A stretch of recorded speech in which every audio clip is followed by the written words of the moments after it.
Tonight, though, we have one of our graduates who's going to give the graduation address, if you want to go ahead and come forward.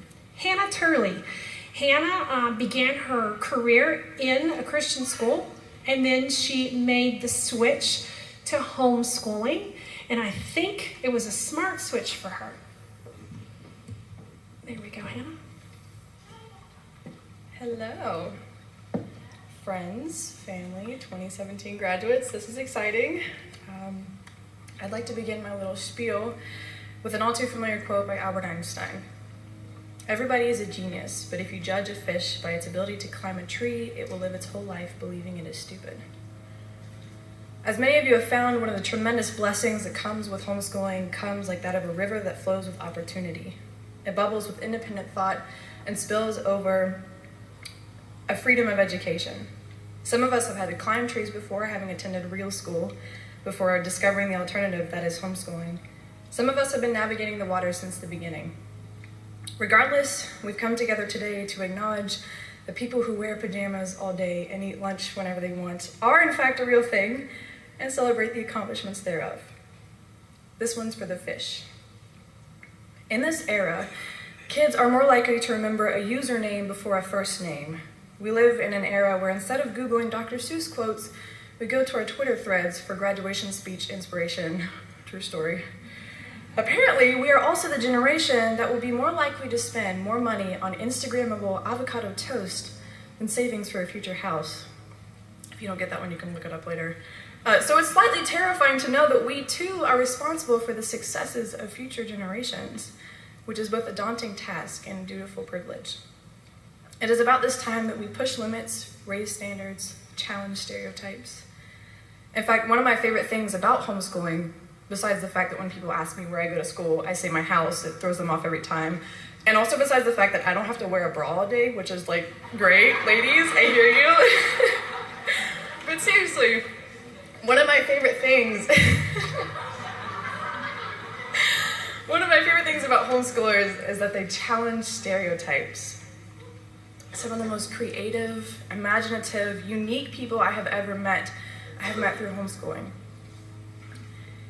It is in this generation that we are finally seeing a change in perception about homeschooling, brought on by an influx of new learners and opportunities thanks to a surge in population. So just last year, this ceremony celebrated 3 students, and now we're celebrating 14. Think of how that number is going to grow as our community continues to expand. 2017 graduates, you should be very proud because you were the generation that began to change the way the world looked at homeschooling. So now it's time for us to continue onward.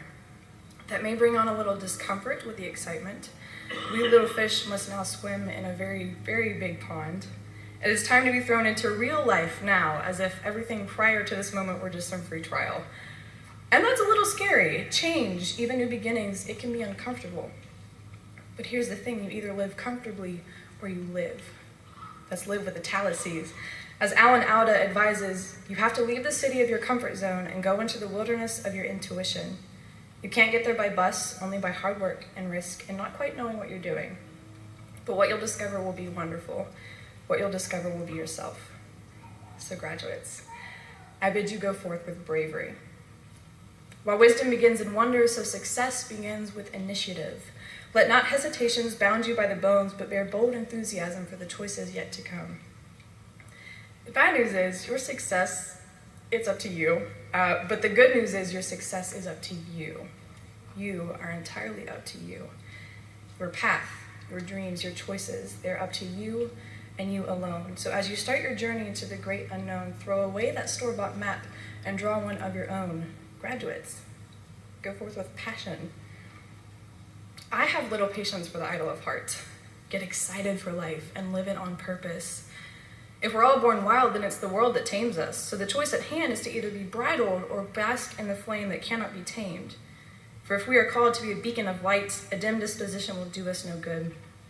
Be fearless in the pursuit of what sets your soul on fire. Be not passive or pallid, and pardon no time for paltry predicaments. Don't pity the pitfalls of your peril. Instead, perfect what it is you possess potential to prove. Promote a presence of positivity always. Pilot your own plane. Stay in your own lane. Ponder the untamed. My promise to you is that you have power to prosper. Do so ardently. For if apathy is the enemy, then provoke presently, readily. Perhaps I ran out of few words.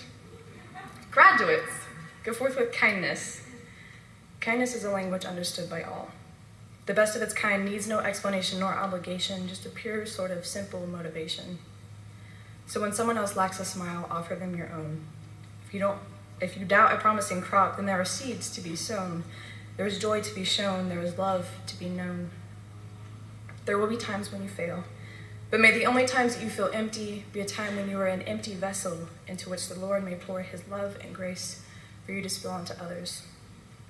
There will be times when you are lost, but remember that map you drew. Err only in the direction of kindness. Graduates, above all, go forth with integrity. Proverbs 28:6, better is a poor man who walks with integrity than a rich man who is crooked in his ways. 3 things are free, remain priceless forever. That is class, honor, and truth. That is truth with a capital T. It is something that should always be pursued ardently, no matter the trial. We should fight for that worthwhile. Show that class is always in style. Oh, and go the extra mile. I promise it's good exercise. So go. Graduates, run with it. Make trouble. Ask big questions. This is it. We are young people full of poise, passion, and potential, and we will not waste it. We will go our separate ways, but wherever you are, be a good one. 2017 now passes the torch to you to light your stars ablaze and show the world your undeniable incandescence. As Nikita Gill would cheer us on, we have calcium in our bones, iron in our veins, carbon in our souls, and nitrogen in our brains. 93% stardust with souls made of flames. We are all just stars that have people names. Thank you.